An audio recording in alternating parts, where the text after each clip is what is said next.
Selamat pagi buat Bapak, Ibu, dan Saudara yang kekasih dalam Tuhan Yesus Kristus. Apa kabarnya hari ini? Rahasia hal. Baik ya, ya. Oke, kita akan memulai ibadah kita pada pagi hari ini. Kita akan mengambil waktu teduh sejenak di hadapan Tuhan.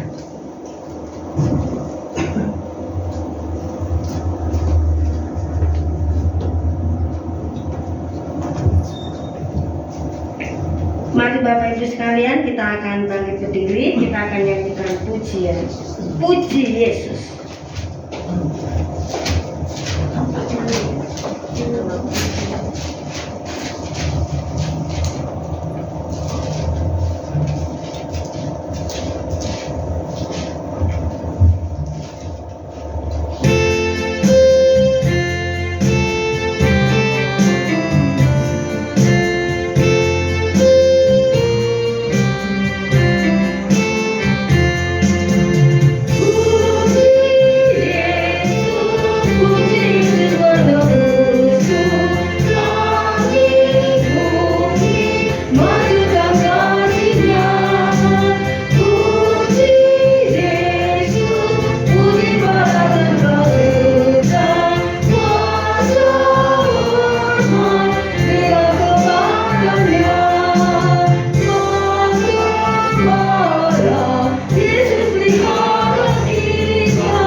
Pertolongan kita adalah di dalam nama Tuhan yang menjadikan langit dan bumi dan yang tetap setia memelihara ciptaannya untuk selama-lamanya.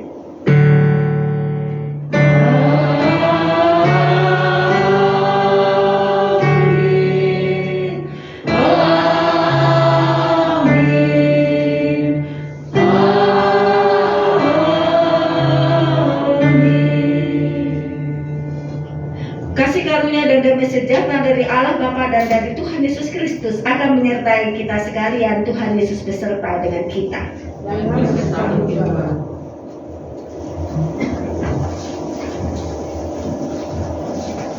Bapak Ibu sekalian, pembukaan ibadah hari ini akan diambil dengan nas pembuka yang diambil di dalam kitab 2 Petrus pasal yang pertama ayat yang ke-10. 2 Petrus pasal yang pertama ayat yang ke-10. Demikianlah bunyinya. Karena itu, saudara-saudaraku, berusahalah sungguh-sungguh supaya panggilan dan pilihanmu makin teguh. Sebab jikalau kamu melakukannya, kamu tidak akan pernah tersandung. Kita akan nyanyikan pujian Tuhan yang seorang berdosa sebelum kita masuk dalam doa.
Pagi ini kami bersyukur kepadamu ya Tuhan, karena anugerah-Mu lah maka kami ada di tempat ini, dan atas penyertaan dan pimpinan serta langkah-langkah hidup kami yang selalu dituntun oleh Tuhan, maka hidup kami sebagaimana adanya kami saat ini. Kami patut bersyukur untuk segala kebaikan dan kemurahan Tuhan yang selalu Engkau nyatakan dalam kehidupan kami. Bapa di surga, sebelum kami akan melanjutkan untuk ibadah pada pagi hari ini, dan tentunya kami merindukan berkat Tuhan boleh menghampiri akan hidup kami sepanjang hari ini, bahkan hari-hari akan kami lewati nantinya. Tentunya hidup kami penuh dengan hal-hal yang tidak Engkau berkenan. Tuhan ampuni akan segala dosa dan pelanggaran kami, kesalahan-kesalahan kami yang kami perbuat dengan sengaja atau tidak sengaja di dalam pikiran dan perbuatan kami, sehingga dengan adanya pengampunan dari Allah Maha Pengampun itu membuat hidup kami jauh lebih baik daripada hari-hari yang sudah kami lewati.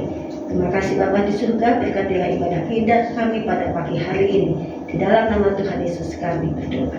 Amin. Mari Bapak Ibu sekalian, kita berdiri untuk mendengarkan berita anugerah pada hari ini. Berita anugerah yang akan bersama-sama beserta kita dengan ibadah pagi hari ini diambil dalam Yakobus pasal 1 ayat yang ke-25. Yakobus pasal 1 ayat 25, demikianlah bunyinya. Tetapi barang siapa meneliti hukum yang sempurna, yaitu hukum yang memerdekakan orang, dan ia bertekun di dalamnya, jadi bukan hanya mendengar untuk melupakannya, tetapi sungguh-sungguh melakukannya, ia akan berbahagia oleh perbuatannya. Demikianlah berita anugerah dari Tuhan. Kita akan tetap bangkit berdiri, kita akan menyanyikan pujian Oh Yesus Kasih.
firman Tuhan pada pagi ini akan disampaikan oleh Pendeta Sutopa.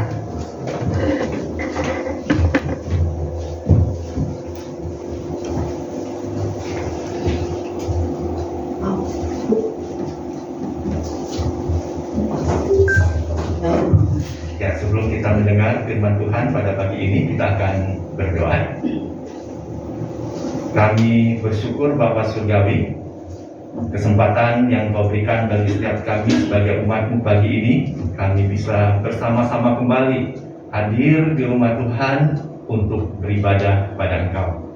Sesaat lagi kami mau mendengar apa yang Tuhan katakan melalui pemberitaan firman. Berbicaralah kepada kami, karena kami telah siap untuk mendengarkannya. Di dalam nama Tuhan Yesus kami berdoa dan bersyukur. Amin. Kita akan membuka bersama-sama Alkitab kita di dalam surat Filipi pasal yang keempat. Filipi pasal yang keempat, ayat 14 sampai ayat yang ke-20. Silakan jemaat bisa membuka di dalam surat Filipi pasal yang keempat, ayat 14 sampai ayat yang ke-20. Saya akan membaca ayat yang bernomor genap, kemudian jemaat sekalian akan membaca ayat yang bernomor ganjil bergantian sampai ayat yang ke-20. Silakan yang membawa, yang sudah membuka Alkitabnya, kita akan membaca secara bergantian ayat-ayat ini.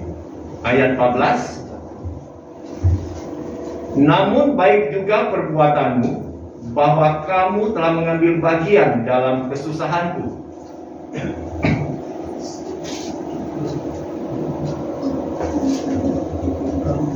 Ayat 15 silakan dibaca.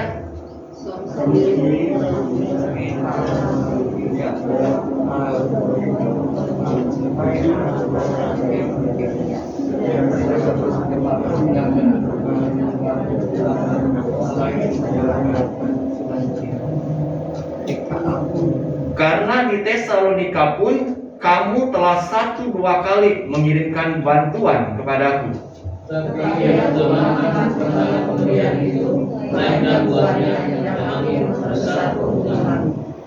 Kini aku telah menerima semua yang perlu daripadamu, malahan lebih daripada itu. Aku berkelimpahan karena aku telah menerima kirimanmu dari Epaphroditus, suatu persembahan yang harum, suatu korban yang disukai dan yang berkenan kepada Allah. Allah akan memenuhi segala keperluanmu untuk kekayaan dan kemuliaannya dalam Kristus Yesus. Dimuliakanlah Allah dan Bapa kita selama-lamanya. Amin. Demikianlah firman Tuhan yang berbahagia kita yang membaca, merenungkan dan yang melakukan firman itu dalam hidup kita. Haleluya. Haleluya. Haleluya. Haleluya.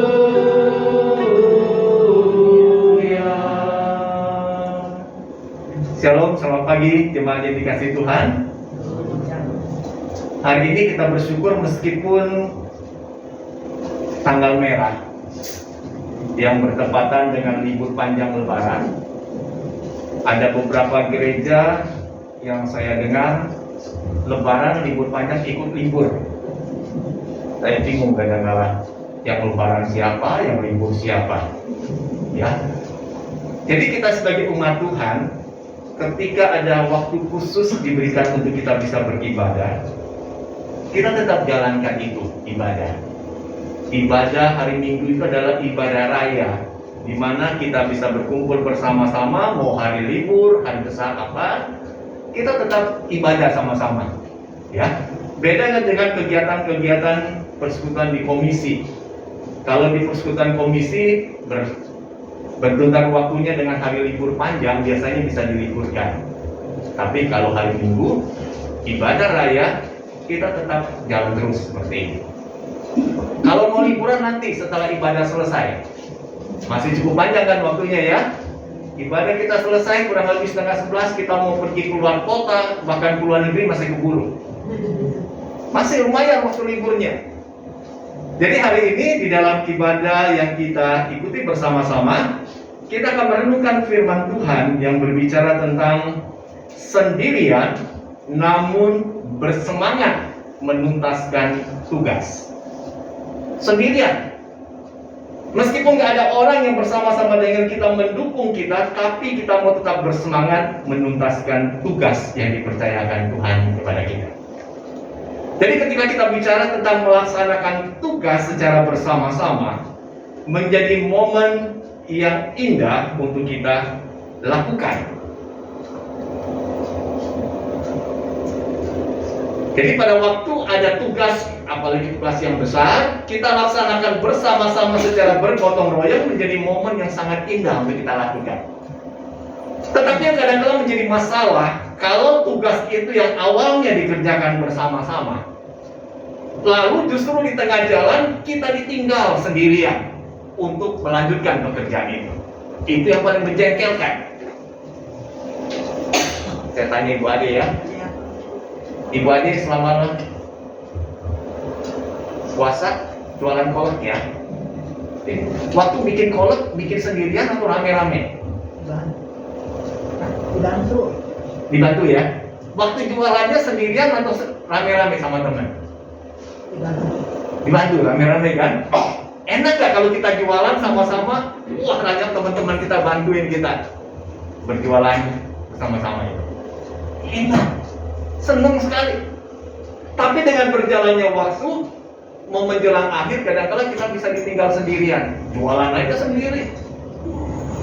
Membuat kita kadang-kadang merasa kesendirian itu nggak enak. Bapak Ibu ingat, pada waktu kita merayakan Paskah, hari kebangkitan Tuhan Yesus di tanggal 9 April yang lalu, ada sesuatu yang unik yang kita lihat. Tahu ya uniknya di mana? Kita mengadakan ibadah Paskah itu di lantai 2. Di lantai 2. Jadi yang hadir pada waktu itu bukan hanya jemaat-jemaat yang mandiri, tapi jemaat-jemaat yang perlu dibantu untuk bisa naik ke atas. Kalau ada lift, enak, nggak masalah. Tinggal pencet tombolnya, kita diangkut ke atas, turun pun juga gampang. Kita nggak punya lift. Jadi gimana supaya bisa naik ke atas? Saya malam hari telepon beberapa cowok-cowok, besok datangnya lebih pagi ya. Untuk apa? Bantuin untuk angkat oma dan opa ke atas. Puji Tuhan tuh, datang rame-rame. Pagi-pagi sudah datang. Waktu kita mau angkat oma ke atas, rame-ramean enak sekali, senang. Meskipun kadang-kala ada perasaan was-was juga ya. Bapak Ibu lihat nggak waktu kita angkat oma-oma dan opa-opa? Oma-oma dan opa ke atas. Seru itu. Ada yang gotong sebelah kiri, ada yang gotong sebelah kanan, ada yang pegang di depan, ada yang ditahan dari belakang. Siapa tahu nanti takutnya jatuh, masih ada penahannya. Nah, waktu itu sudah naik, saya berpikir gini, kalau misalnya nanti turunnya jemaat pulang duluan, jadi saya tinggal sendirian, gimana kira-kira? Saya sempat terpikir seperti itu. Kalau untuk awalnya naik bersama-sama, membantu bersama-sama, kerja bersama-sama, enak. Kerjaan yang berat menjadi ringan. Tapi ketika kita sudah tinggal sendirian, mulai terpikir, apakah saya mampu untuk melaksanakan tugas itu, menyelesaikannya sampai akhir? Kira-kira kalau oma-oma udah dinaikin ke atas, turunnya suruh turun sendiri, apa yang akan terjadi?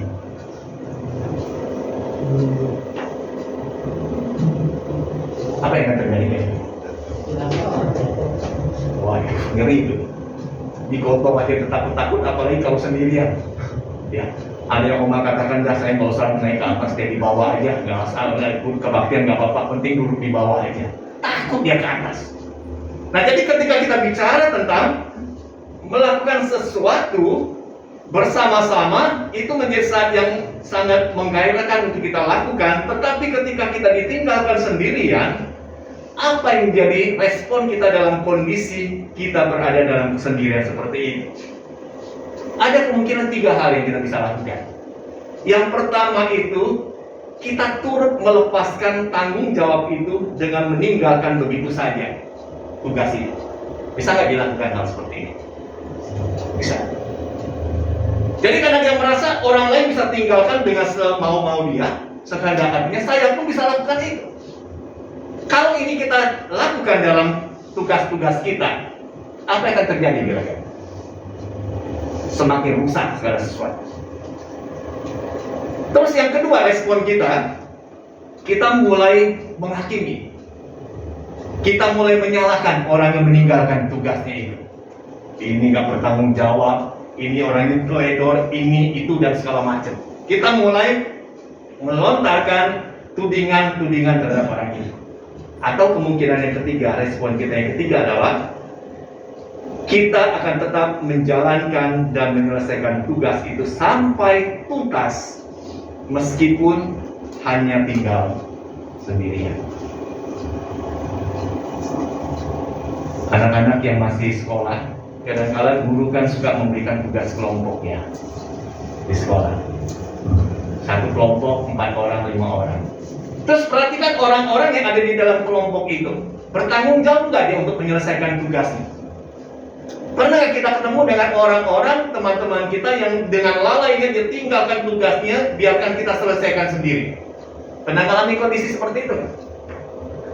Pernah ya Olive ya? Olive kalau menghadapi teman-teman seperti itu, diapain dulu temannya? Ya, diselesain sendiri. Selesaiin sendiri.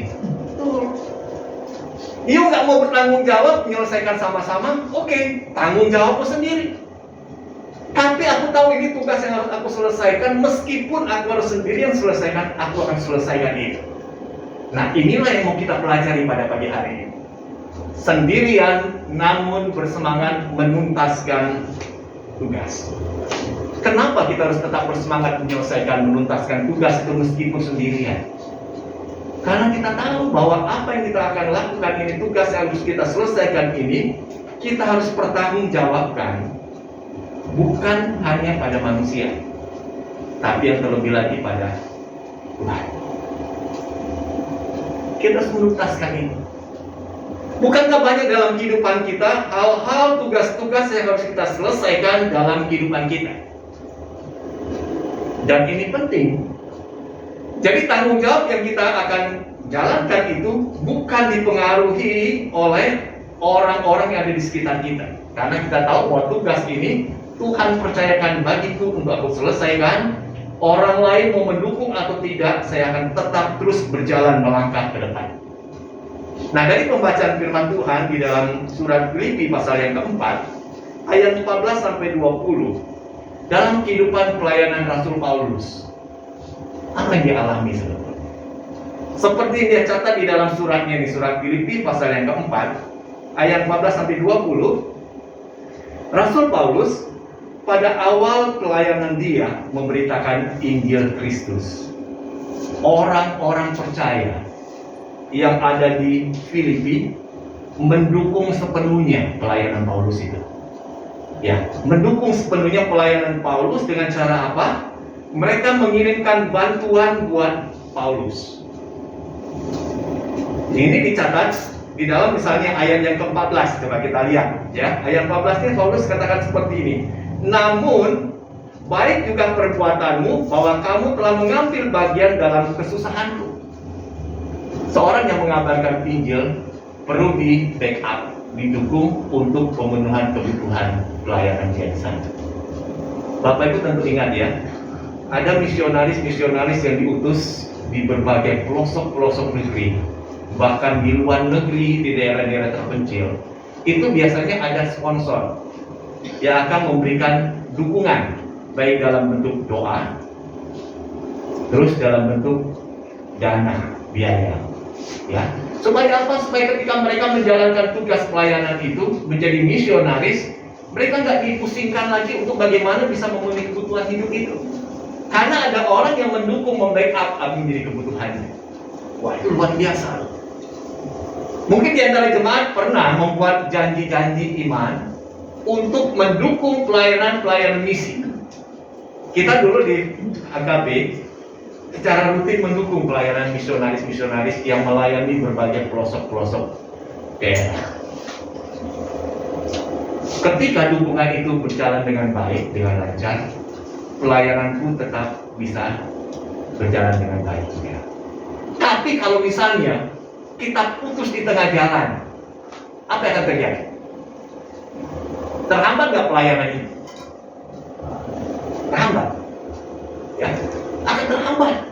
Sama seperti kita bayangkan gini, misalnya suatu kali Olive itu akan dikirim oleh papanya pergi belajar di Cungkuo, LRT, dengan janji Olive, nanti kalau kamu di Cungkuo, papa akan kirim sebulan 50 juta buat Olive jajan, buat keperluan lain-lain. Senang nggak Olive dikasih 50 juta sebulan? Senang ya? Bulan pertama lancar, bulan kedua lancar, bulan ketiga tinggal separuhnya dikirim 25 juta. Olive komplain nggak kepada bapak? Komplain, Pak. Dari 50 jadi 25. 25-nya dari mana saya bisa dapatkan uang? Komplain. Bulan keempat kurang lagi, tinggal 15 juta Liv dikirim.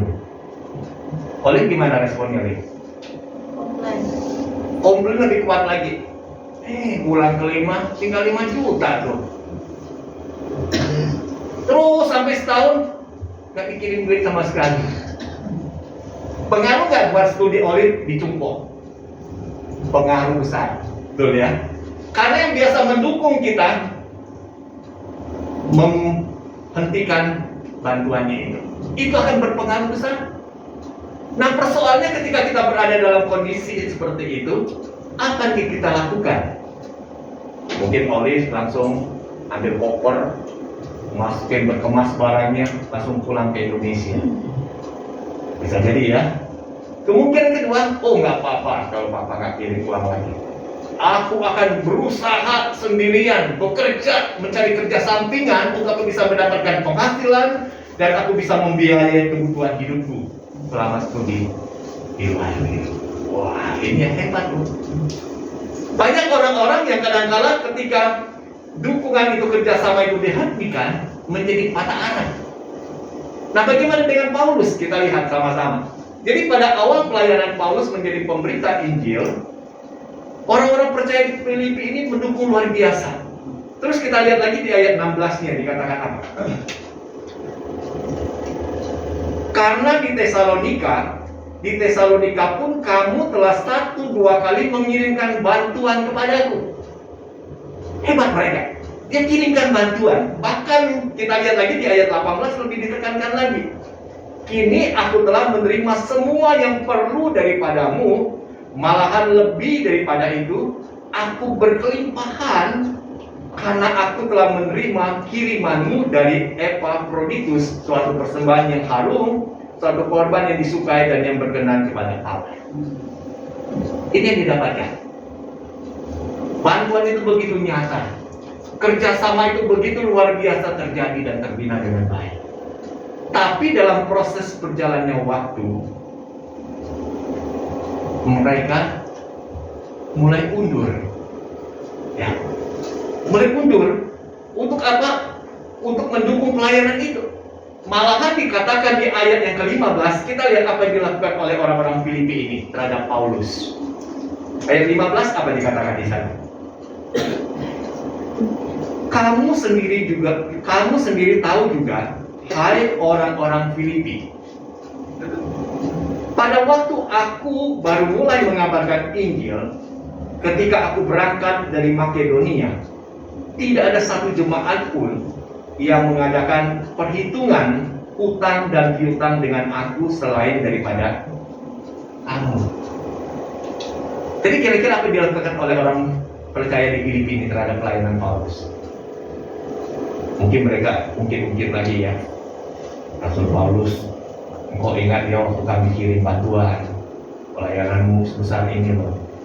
Ini kami anggap mungkin hutang, ini dan itu yang harusnya kalau namanya hutang dipinjamkan seperti itu, Rasul Paulus harus mengembalikan. Ya, jadi seperti ada tanggung jawab yang dilalaikan dan tidak lagi berjalan sebagaimana semestinya itu dilakukan. Sebagaimana mestinya itu dilakukan. Nah, dalam kondisi seperti itu,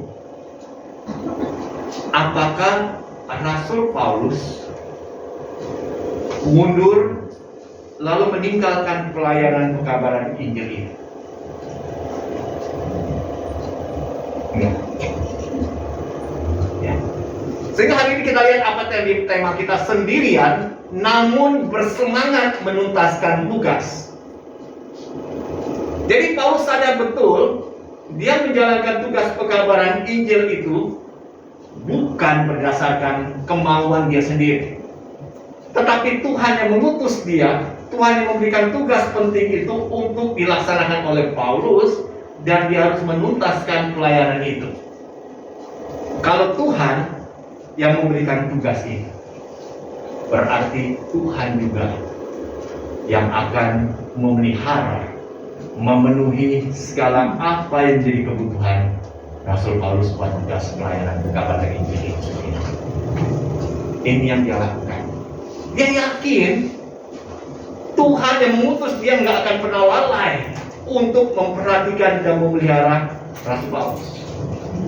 Dan itu menjadi keyakinan dia yang teguh. Sehingga dia bisa terus menjalankan tugas pelayanan itu meskipun sendirian, dia tetap jalankan. Terus bagaimana dia memenuhi kebutuhan hidup dia selama dia melayani pengabarkan Injil itu hadir? Di dalam beberapa surat yang dia tulis, yang dilakukan oleh Paulus, dia melakukan pekerjaan membuat tenda. Ya, membuat tenda. Jadi dia membuat tenda yang sudah dibuat dia bisa jual, dan dari penjualan itu dia bisa mendapatkan penghasilan buat memenuhi kebutuhan hidup dia dan pelayanan dia. Nah, ini dilakukan oleh Paulus. Jadi cara Tuhan itu bekerja untuk seseorang menuntaskan tugas-tugas yang Tuhan percayakan itu sungguh luar biasa. Nah, hal yang sama juga ditekankan oleh seorang rasul Tuhan yang bernama Rasul Petrus. Apa yang Petrus katakan? Kita lihat di dalam surat 2 Petrus pasal yang pertama, ayat yang ke-10. 2 Petrus pasal yang pertama ayat yang ke-10. Apa yang dikatakan di dalam surat 2 Petrus ini? 2 Petrus pasal yang pertama ayat yang ke-10 dikatakan seperti ini.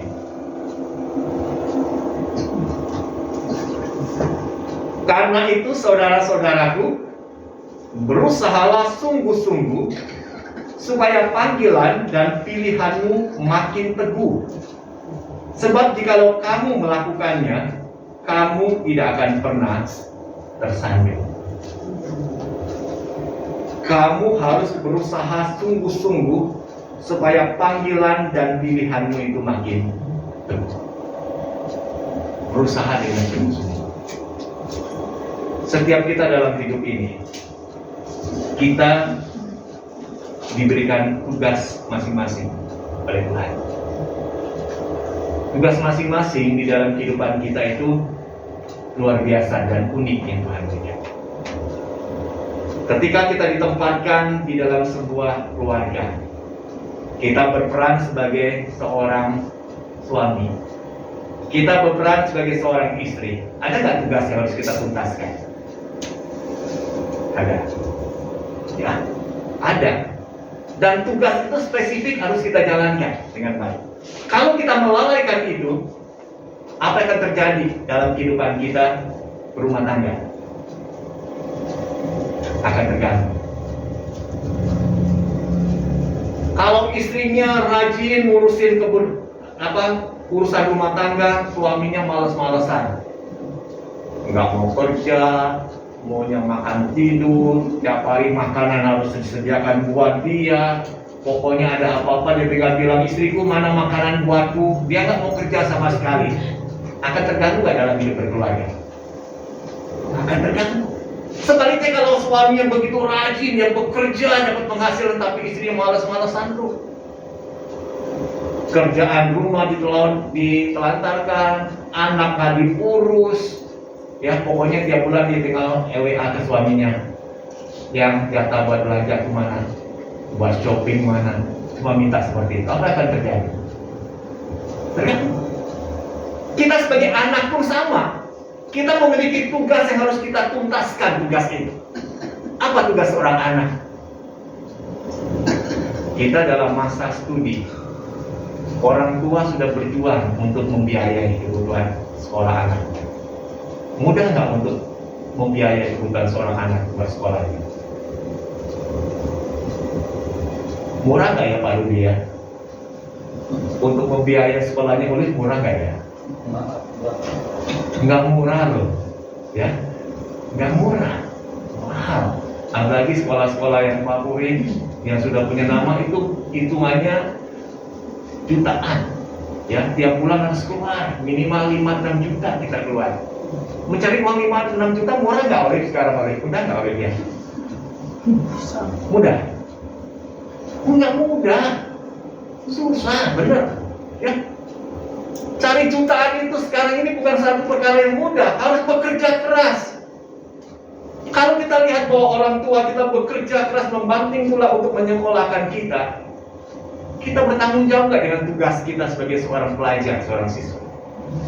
Kita lalaikan tugas itu. Kita lihat, wah teman saya aja males-malesan, setahun aja dia sering kali bolosnya berapa kali. Waktu pembagian rapot 2 tahun sekali baru naik kelas. Wah teman saya seperti itu, saya juga ikut-ikutan dah. Mau Olive seperti itu Olive? Teman saya melakukan tindakan seperti itu, melalaikan tugasnya, nggak apa-apa. Saya tahu tugas saya itu apa. Saya mau belajar dengan baik dan bertanggung jawab. Itu seorang yang luar biasa. Ya, karena kita tahu bahwa tugas kita itu Tuhan percayakan untuk kita selesaikan, tuntaskan. Kenapa nanti pada akhirnya kita harus bertanggung jawab untuk semua hal itu? Itu dalam hidup kita berumah tangga. Terus bagaimana ketika kita belajar bicara tentang pelayanan kita di dalam hidup bergereja? Ada nggak tugas harus kita tuntaskan sebagai pelayan-pelayan di hadapan Tuhan? Ada. Ketika kita diberikan tugas untuk bisa melayani Tuhan, kita tuntaskan nggak tugas pelayanan itu? Atau kita merasa, wah kayaknya saya udah nggak bersemangat lagi, nah, ya, udah kecewa, udah sakit hati. Jadi mau tugas apapun udah saya mau lalaikan aja dah. Waktu kita diberikan tugas untuk bisa melayani Tuhan, itu anugerah Tuhan yang Dia percayakan bagi kita. Tetaplah kita bersemangat menuntaskan tugas itu, meskipun kita sendirian. Karena kita tahu bahwa tugas ini bukan satu hal yang kebetulan saya dapatkan, bukan. Tapi Tuhan percayakan bagi kita untuk kita laksanakan itu dan kita bisa menuntaskan itu. Banyak dalam gereja Tuhan bisa terjadi pelayan-pelayan yang sudah diberikan tugas untuk bisa melayani Tuhan, bisa dia tinggalkan itu. Ya. Kenapa? Dengan berbagai macam alasan misalnya. Terus bagaimana ketika kita bicara tentang tugas kita di dalam pekerjaan? Morris sekarang sudah kerja ya. Teman-teman yang satu level dengan kita di pekerjaan yang sama, tanggung jawab dia, semangat dia untuk bekerja itu sama nggak satu dengan yang lain? Beda-beda. Ada yang kasih yang mencari kesempatan, males-malesan, apalagi kalau di kantor itu nggak ada CCTV, wah paling enak tuh. Kalau ada CCTV yang agak susah kita geraknya ya. Kalau ada CCTV bisa terpantau jam berapa kita masuk kerja, jam 8 sudah harus masuk kerja, kita mundur setengah jam, setengah 9, bisa ketahuan nggak? Ketahuan, dicatat di CCTV jam berapa dia masuk, dicatat tuh. Biasa kalau di perusahaan, kalau terlambat itu ada pemotongan gaji. Ya, jangan heran nanti akhir bulan atau di awal bulan dia perincian gaji lu. Wah, kenapa dipotong semua gaji saya, aku tinggal segini dapatnya? Lalu dibeberkan, ini loh merah semua, kamu datang jam berapa, terlambatnya berapa lama, itu dipotong semua. Jadi kalau kita diberikan tugas bekerja di sebuah perusahaan, apakah kita bersemangat menyelesaikan tugas itu? Meskipun kita sendirian melakukannya, orang-orang lalai melaksanakan tugas itu. Tapi saya tahu saya ditempatkan di sini, bekerja di sini adalah sebuah tugas yang Tuhan berikan bagi saya. dan harus saya selesaikan itu dengan baik. Kita bukan main kucing-kucingan ya. Kalau Morris kerja main kucing-kucingan, enak nggak Morris? Wah, lihat deh, pimpinan saya ada nggak ya di kantor ya hari ini? Kalau enggak deh, saya malas-malas lagi. Tapi kalau ada pimpinan saya mau rajin banget tuh. Enggak berlaku model seperti itu, bukan zamannya lagi. Betul nggak? Bukan zamannya kita main kucing-kucingan. Karena saya tahu tugas saya seperti ini, saya akan laksanakan itu dengan baik. Sehingga apa yang dikatakan oleh Rasul Petrus ini, dia katakan, jalankanlah tugas dan panggilanmu itu dengan tekun.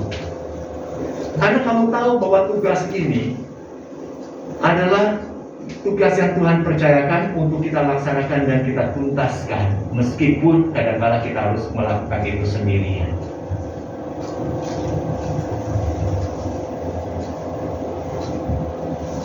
Apa yang akan kita peroleh jika kita bersemangat menuntaskan tugas itu sendiri? Kita lihat apa yang dikatakan dalam firman Tuhan ini. Ada dua hal besar dikatakan. Yang pertama itu di dalam surat 2 Petrus pasal 1 ayat 10 tadi dikatakan, kalau engkau melaksanakan itu dengan tekun, maka engkau tidak akan pernah tersandung. Banyak orang yang bisa tersandung ketika dia menjalani hidup, ketika dia melalaikan tugas tanggung jawab itu. Ya, dia lalaikan. Setiap kita yang bekerja, itu ada penilaian dari pimpinan kita ya. Morris sudah berapa lama kerja Morris? Hampir sebulan. Hampir sebulan ya. Kinerja kita itu dinilai nggak oleh pimpinan perusahaan? Dinilai. Kalau kita tekun jalankan itu, kita nggak akan pernah tersandung loh. Kita akan dihargai, ya, akan dihargai, malahan bisa mendapatkan bonus oleh perusahaan karena apa ketekunan kita itu. Kita sebagai seorang pelajar, kita tekun menjalankan itu, kita nggak akan pernah tersandung. Kita tahu tugas saya belajar dengan baik, jujur di dalam menjalankan setiap ujian yang diberikan bagi saya. Seorang anak yang tekun, rajin, bisa nggak dia tersandung? Saya belum pernah tuh lihat ya selama saya sekolah dulu, teman saya yang rajin, ngerjain PR, jujur dia dalam ulangan, nggak ada kelas nggak pernah saya lihat. Ya. Ada nggak di sini pengalaman lihat temennya yang rajin, terus nggak naik kelas waktu bagi rapor? Oleh pernah lihat nggak teman seperti itu? Nggak pernah. Ya. Yang nggak naik kelas seperti apa yang terjadi? Males, bolos terus, waktu ulangan nyontek terus, ya. Anak model gini akan tersandung. Ini pengalaman bukti dalam hidup. Keluarga akan menjadi keluarga yang utuh kalau masing-masing tahu tugasnya dia jalankan dengan tekun itu. Bisa nggak keluarga pada akhirnya terpecah, terjadi perceraian? Enggak. Saya belum pernah loh dengar ada keluarga yang bercerai karena suaminya rajin bekerja, bertanggung jawab, istrinya ngurus keluarga dengan baik. Tidak pernah saya dengar seperti itu. Keluarga-keluarga yang hancur, berantakan dan berakhir dengan perceraian karena masing-masing melalaikan tugas tanggung jawabnya, enggak menuntaskan itu. Ini yang terjadi. Gereja menjadi terhambat dalam perkembangan pelayanan dia. Panggilan untuk menjangkau jiwa-jiwa karena banyak pelayan-pelayannya yang melalaikan tugas dan jawabnya, enggak menuntaskan itu. Beberapa hari terakhir ini kita lihat ada beberapa sorotan yang diberikan untuk beberapa kepala daerah ya. Yang lagi viral kepala daerah di mana? Di mana? Di Lampung. Pernah pergi ke Lampung? Ya, ada yang pernah pergi ke Lampung? Pak Maman pernah pergi ke Lampung? Pernah ya? Lihat nggak kondisi jalannya? Bener parah. Orang tuh bukan bilang lagi itu jalan, namanya kubahan sebetulnya. Lubangnya nggak kira-kira, genangan air itu nggak kira-kira. Itu yang terjadi. Sekarang lagi disorot nih kinerja dari kepala daerahnya, jalankan tugasnya nggak dengan tuntas. Ya, melalaikan itu sebetulnya. Tinggal nanti ujung-ujungnya aja kita lihat pakai jaket warna orange kan nanti. Benar kan? Nanti akan ketahuan dari sana melalui proses penyelidikan yang dilakukan, pada akhirnya akan terbukti dia melalaikan tugas tidak, dana yang harus dia kelola dengan baik untuk membangun daerah itu dia korupsi untuk kepentingan diri pribadi, itu akan ketahuan. Jadi kalau seorang itu menjalankan tugasnya dengan bersemangat dan menuntaskan tugas itu, dia nggak akan pernah tersandung, aman berjalan, ya. Dia terus aman. Kita lihat kepemimpinan atas bangsa kita sajalah. Presiden Jokowi sekarang ini bentar lagi kan akan mengakhiri tugas sebagai presiden, ya. Tahun lagi kurang lebih, tahun depan 2024 dia akan mengakhiri. Selama berapa tahun dia menjabat? 10 tahun. Dia menjalankan tugas itu. Apa yang menjadi tugas dia harus tuntaskan, dia tuntaskan. Beda dengan sebelumnya, ya. Dengan sebelumnya, ya, siapa yang sebelumnya, ya? SBY. Itu nantilah kita lihat kira-kira apa yang akan terjadi kira-kira. Ya. Banyak hal yang bisa lalaikan, proyek-proyek mangkrak begitu banyak. Jadi ketika seorang itu melalaikan tugasnya, dia akan tersandung di sana.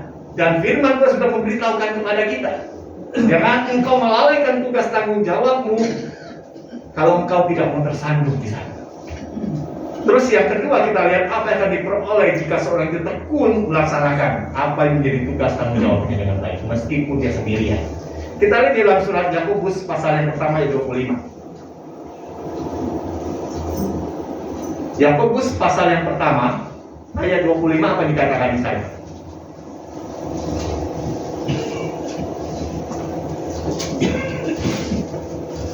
Tetapi barang siapa meneliti hukum yang sempurna, yaitu hukum yang memerdekakan orang dan ia bertekun di dalamnya, jadi bukan hanya mendengar untuk melupakannya, tetapi sungguh-sungguh melakukannya, ia akan berbahagia oleh perbuatannya. Aturan sudah terlalu banyak, petunjuk-petunjuk sudah terlalu melimpah diberikan. Persoalannya apakah aturan-aturan itu kita laksanakan? Yakobus tuliskan dengan tegas di sini, kalau hanya kita tahu, kalau hanya kita membaca, lalu kita lupakan itu, wah, sesuatu yang pada akhirnya mubazir terjadi.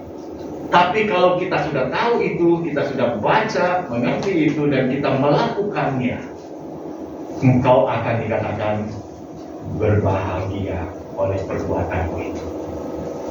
Seorang yang bisa menuntaskan tugas dengan baik, dia akan berbahagia. Oleh bentar lagi udah mau selesai SMA, ya. Tinggal hitungan paling berapa bulan lagi, ya.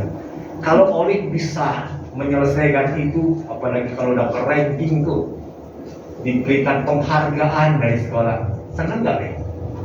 Wah, bahagia banget tuh. Papa dipanggil, melihat Oli dikalungkan medali, wah, itu bangga banget tuh. Nggak percuma perjuanganku selama ini membiayai Oli selama dia sekolah. Bangga kita sebagai orang tua.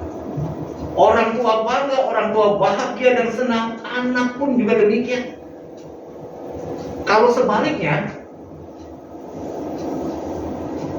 waktu kelulusan disebutkan di dalam surat pengumuman, anaknya nggak lulus, hati orang tua apa yang dia rasakan? Hancur, ya, hancur. Saya bisa bayangkan kalau anak-anak yang dinyatakan dari sekolah nggak naik kelas, nggak lulus, wah, hati orang tua itu hancur. Karena dia menganggap perjuanganku selama ini untuk anakku sia-sia diabaikan. Sedihnya luar biasa. Saya dulu selama waktu SMA dulu pernah punya teman adik tingkat, ya adik kelas seperti itu ya. 2 tahun sekali dia baru naik kelas. Saya bingung, tiap kali ngobrol sama dia masih senyum-senyum, dia ketawa-ketawa. Saya bilang, kamu sekarang naik kelas berapa? Nggak naik kelas lagi tahun ini. Ketawa-ketawa, saya bingung. Kamu jauh-jauh, dia dari Lampung sebetulnya ya. Lampung disekolahkan di Bandung. 2 tahun sekali nggak naik kelas. 2 tahun baru naik tingkat 1. Yang semula saya kelas 2 SMA, dia kelas 1. Saya udah mau kelas 3, dia masih kelas 1 tuh, nggak naik-naik kelas. Saya bingung, orang tuamu udah habisin duit begitu banyak untuk sekolah, untuk kosmu di Bandung, males-malesan nggak naik kelas, senyum-senyum tuh masih ketawa-ketawa dia. Ini pasti ada kelainan ini orang seperti ini. Jadi hari ini kita boleh belajar kembali firman Tuhan. Marilah kita sebagai anak-anak Tuhan, orang-orang percaya kepada Kristus, kita mau menjalankan dan tuntaskan tugas yang Tuhan percayakan pada kita dengan semangat. Meskipun kita kadang-kala ditinggalkan sendirian dan diabaikan oleh orang-orang di sekitar kita.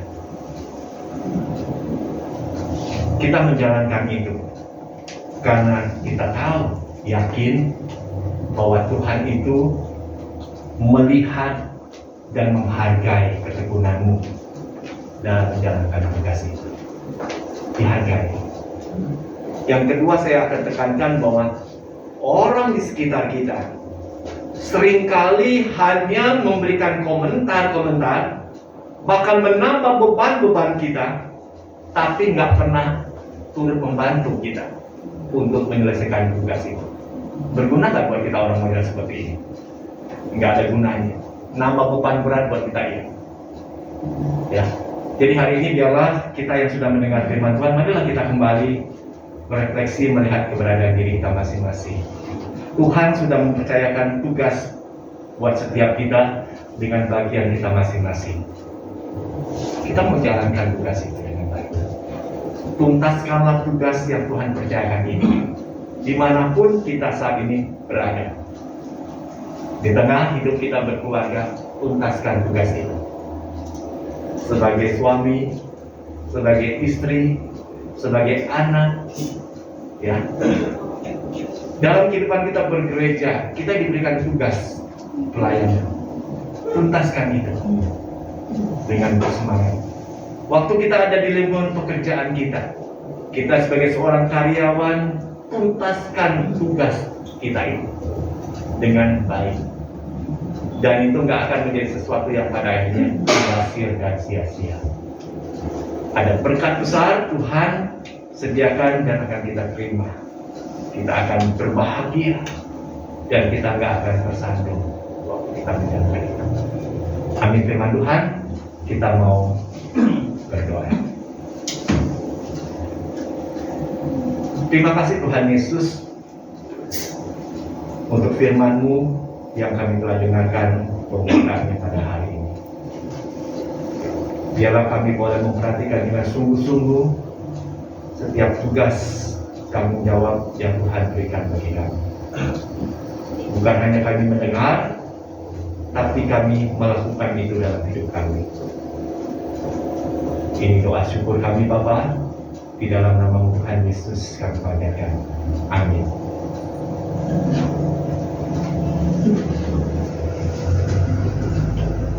Kami bersyukur Bapa.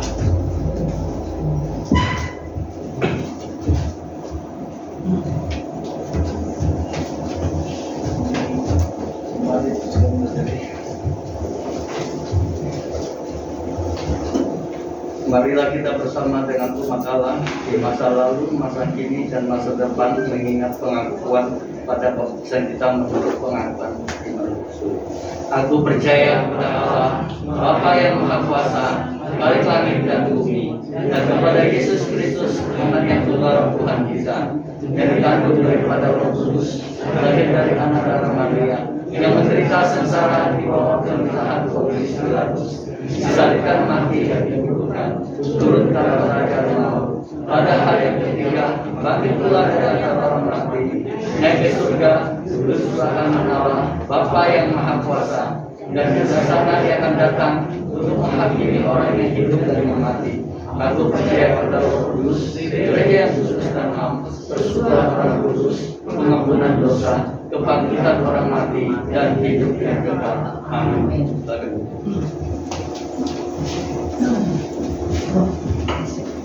Ya, kita akan masuk dalam beberapa pokok doa syafaat.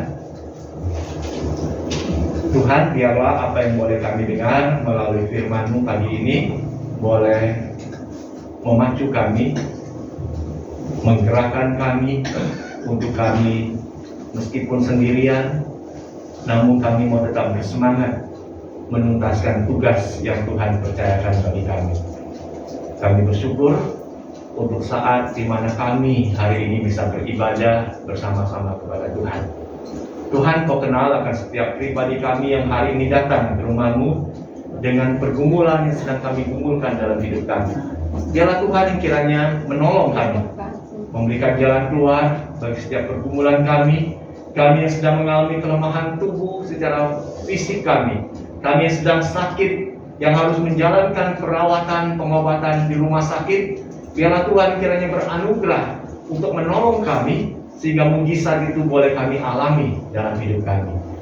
Kami juga serahkan untuk jemaat yang saat ini sedang bergumul dalam kehidupan berumah tangga, untuk masalah-masalah hubungan yang sudah tidak lagi harmonis. Biarlah Tuhan yang kiranya menolong, mencurahkan akan kasih-Mu itu, dan Engkau sendiri juga akan bekerja menjamah dan mengubah sikap hati setiap kami, sehingga hubungan yang semula jauh boleh dipererat dan didekatkan kembali oleh kasih Tuhan itu. Juga kami berdoa Tuhan untuk kehidupan kami bergereja. Tuhan kira juga akan menolong kami ketika kami diberikan tugas untuk kami laksanakan dalam pelayanan kami di gereja Tuhan. Biarlah kami boleh menuntaskan tugas itu dengan baik. Juga kami berdoa, kami bersyukur untuk pekerjaan yang Tuhan berikan bagi setiap kami. Kami bisa jalankan itu dengan bertanggung jawab, dan kami bisa menuntaskan tugas yang dipercayakan bagi setiap kami. Karena ketika kami lakukan itu, kami tidak akan tersandung, bahkan kami akan berbahagia di dalamnya. Kami berdoa juga Tuhan buat bangsa dan negara kami Indonesia. Saat-saat proses menjelang pelaksanaan pemilu di tahun 2024 mendatang, biarlah Tuhan yang menolong dalam masa-masa kampanye dan juga pelaksanaan pemilu itu sendiri. Dan kami yakin bahwa Engkau yang sudah memilih pemimpin bangsa kami yang akan melanjutkan kepemimpinan atas bangsa ini. Engkau mengenal hati setiap orang, dan orang yang takut akan Tuhan dan mencintakan bangsa inilah yang akan Tuhan izinkan untuk melanjutkan kepemimpinan atas bangsa kami. Kami serahkan juga untuk beberapa kasus-kasus yang sekarang ini bergulir di tengah-tengah bangsa kami. Biarlah Tuhan yang menolong untuk aparat penegak hukum untuk berani menindak pihak-pihak atau oknum-oknum pejabat yang menyalahgunakan jabatan itu untuk memperkaya diri mereka sendiri. Juga kami serahkan ya Tuhan untuk saudara-saudara kami yang sekarang ini sedang menjalankan Idul Fitri yang ada di luar kota. Biarlah Tuhan kiranya juga akan menolong mereka dalam segala aktivitas yang mereka lakukan, dan juga untuk perjalanan arus balik kembali ke kota mereka masing-masing. Biarlah semuanya boleh terpelihara dan dilindungi oleh Engkau. Tuhan, kami juga mau menyerahkan untuk segala rencana-rencana kami ke depan, untuk anak-anak kami yang akan melanjutkan studi. Biarlah Tuhan kiranya juga akan menolong mereka, memberikan hikmat, bijaksana, dan terlebih lagi berikan kepada mereka kesadaran, tanggung jawab untuk mereka selesaikan itu dengan baik, dan tidak mudah untuk terbawa arus pergaulan yang merusak kehidupan mereka. Terima kasih Bapak. Inilah doa syafaat kami yang pada pagi hari ini kami sampaikan di hadapan-Mu, dan kami akan menyempurnakan syafaat ini dengan doa yang Yesus telah ajarkan bagi kami. Bapa kami di surga, dikuduskanlah namamu, datanglah kerajaanmu, jadilah kehendak-mu di bumi seperti di surga.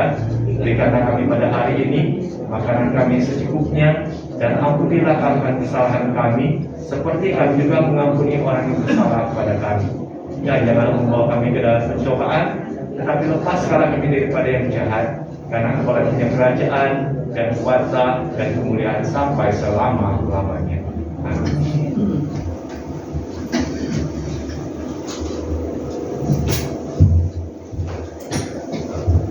Bapak Ibu, mari kita persiapkan hati kita untuk memberikan persembahan yang akan dilandasi dengan firman Tuhan di dalam kitab Mazmur 96 ayat yang ke-8.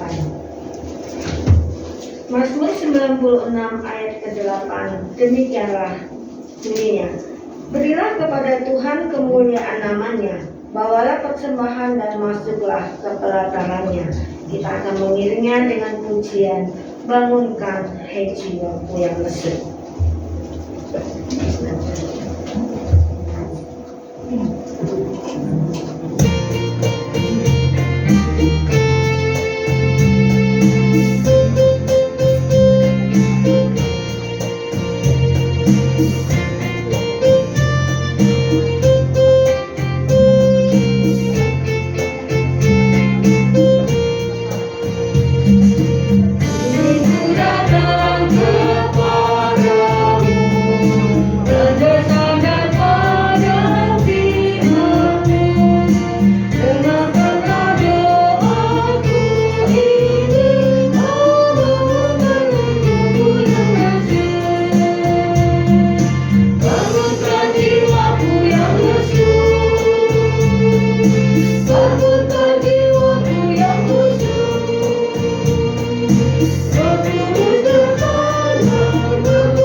atas kasih kamu sehingga pada pagi ini kami boleh datang ke dalam ini.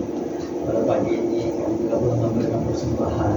Kami tahu Bapa apa yang kami persembahkan yaitu berasal dari Engkau. Engkau telah memberkati kehidupan kami. Engkau memberkati ekonomi kami. Berkatilah persembahan kami. Apa yang kami persembahkan dapat dipakai untuk masuk ke kerajaan Malaikat dan berkatilah setiap tangan yang memberi, berkatilah setiap tangan yang mengelola, semua hanya untuk kemuliaan-Mu. Kami di dalam satu nama Tuhan kami Yesus Kristus, kami akan doa dan syukur. Amin. Kita akan masuk ke dalam pengutusan doksologi.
Jemaat yang dikasih oleh Tuhan Yesus Kristus, arahkanlah hatimu kepada Tuhan.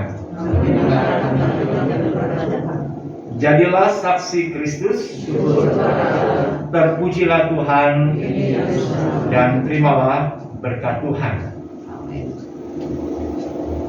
Yen Yehova cehukeni pautuni, Yen Yehova serta kalian kuang cauni ceen keni, Yen Yehova siami yang lian senipingan. Tuhan memberkati engkau dan melindungi engkau. Tuhan menyinari engkau dengan wajahnya dan memberi engkau kasih karunia. Tuhan menghadapkan wajahnya kepadamu dan memberi engkau damai sejahtera. Amin.